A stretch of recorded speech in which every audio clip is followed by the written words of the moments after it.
Alright, good morning po sa inyong lahat mga kababayan, Batang Maynila to it's.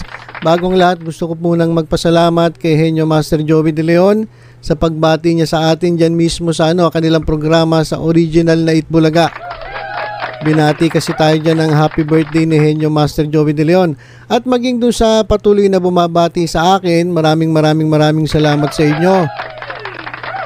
Yan. So ito, diretso na tayo dito sa pag-usapan natin kasi meron na mga bagong kantarantaduhan na inilabas. Ito mga panatiko ng Tape Incorporated. Talagang hataw sila mga kababayan eh. Kasi Pasko na eh. Na kailangan mas maraming post, mas malaki ang pamasko galing dito sa kanila mga boss. Kaya naman grabe ito mga kababayan. Ito yung inilabas sila, Kantar National Urban Rural Noontime TV Ratings. Ito po ay nung Lunes, December 18, 2023. Ito po yung araw ng aking kaarawan. At matindi to mga kababayan dahil ang ratings ng original na Itbulaga ay napakababa. Medyo tumaas ng konti kasi dati 0.8 na eh. Kulang na lang gawing 0 eh. Ngayon siguro medyo nahiya. Kaya ang ginawa, imbis na pababain pa mas lalo, itinaas ng konti itong ratings na ibinigay dito sa original na Itbulaga. Kaya ginawa nilang 1.6. Pero mga kababayan, yung kanilang ratings ay talaga na mga pinataas ng pinataas. Ito mga kababayan, itong TV ratings daw ng generic na Itbulaga, itong Itbulaga ng Tape Incorporated dyan sa GMA, ay 20.6%. Grabe mga kababayan na 20.6.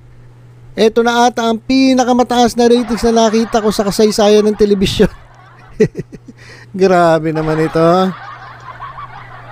Sobra naman kayo makapag-imbento na nangangailangan ba talaga na kailangan na maggawa na ng rating na kalokohan? Ano ba yan? Para saan ba yan? May bonus ba pag ganyan? May bonus ba? May bonus ba kayo kapag ganyan? Kasi malapit 20 na ngayon. Tapos nung 18 naglabas kayo, biruin nyo, 20.6%. Aba, matindi to it's. Eto tingnan nyo kung gaano kaimposible etong inilabas na kantarantaduhan na TV ratings na ito. Ito mga kababayan, yan ang primetime TV ratings noong December 18, parehas sa araw nung nilabas nung kantarantaduhan yung kanilang rating. Tingnan nyo etong Batang Quiapo ay may 15.0%. Etong 24 oras may 15.0%. Pero ang sa kanila mga kababayan, 20.6%.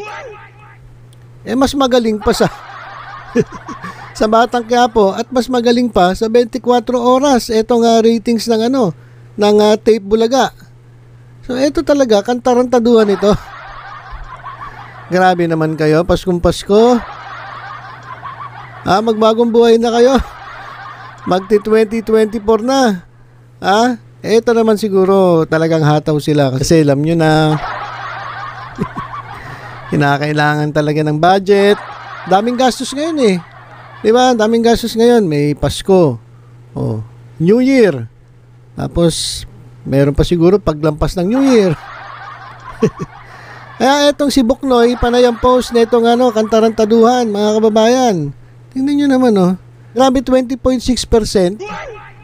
Itong itong ang Batang Quiapo, yan, Batang Quiapo, 15%. 24 oras, 15%. Tapos sa kanila, grabe. Yan 20%. 20.6. Grabe talaga mga kababayan. Saludo ako sa kakapalan na mukha ninyo. Grabe naman ito. Kaya dapat dapat kabahan na itong Batang Quiapo at itong itong 24 oras. Kabahan na kayo. Kasi grabe biruin nyo, lamang sila ng 5.6%. Ang laki nun eh. Yung 5.6% na yon, mas mataas na dito sa ratings ng Married to. Sensya na kaya, malabo na. Mas mataas pa rin dito sa ano. Senior high 4.1. Biruin nyo yan, yung buta lang ng ratings ng generic na Itbulaga, mas mataas pa dito sa ratings ng a married couple, saka itong senior high, saka itong the world of a married couple pala yung isa, saka queen of kumaintindihan. Basta yun. Ayan mga kababayan, di ba? Grabe naman ito mga kababayan. Etong TV Patrol Frontline PH, tinalo pa nila, butal. So ngayon mga kababayan, ina-announce natin ngayong araw na ito na ang pinakamataas na TV ratings simula umaga, tanghali, hapon, gabi, midnight. Ang pinakamataas na ratings ngayon sa telebisyon ay etong Tape Bulagta. Yan. Pero yun nyo, 20.6%, tinalo lahat diba? Tapos pag tiningnan mo naman sa online, walang nanonood. Pag tiningnan mo dito sa, eto mga kababayan, yung pinakita ko sa inyo, alam ko Nielsen ito tama. Nielsen Nutam TV ratings. Ito yung mas credible, mas reliable. Pero pagdating sa noon time ng Nielsen, kulelat itong Tape Bulagta. Pero pagdating dito sa Kantarantaduhan, grabe 20.6%.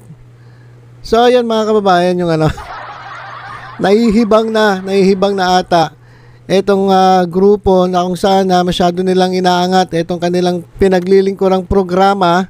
At talaga namang grabe pataasin ng ratings kahit alam naman nila na imposibleng mangyari. Pero talagang inilalabas sila. Siyempre kinakailangan kinakailangan ata talagang kumita Grabe talaga. So yun mga kababayan, yung naka-update natin pagdating dito sa TV ratings. Huwag po kayo maniniwala dito sa Kantarantaduhan na ito. Mas credible mga kababayan at mas reliable itong nilalabas ng Nielsen Nutam TV ratings. Ito si Buknoy, lang to, pagpasensyahan nyo na si Buknoy, nangangailangan lang talaga to. Yan si Buknoy. So for the meantime, tutok-tutok lang po kayo sa Batang Maynila to. Sa iba pang mga updates, ingat po tayong lahat. God bless.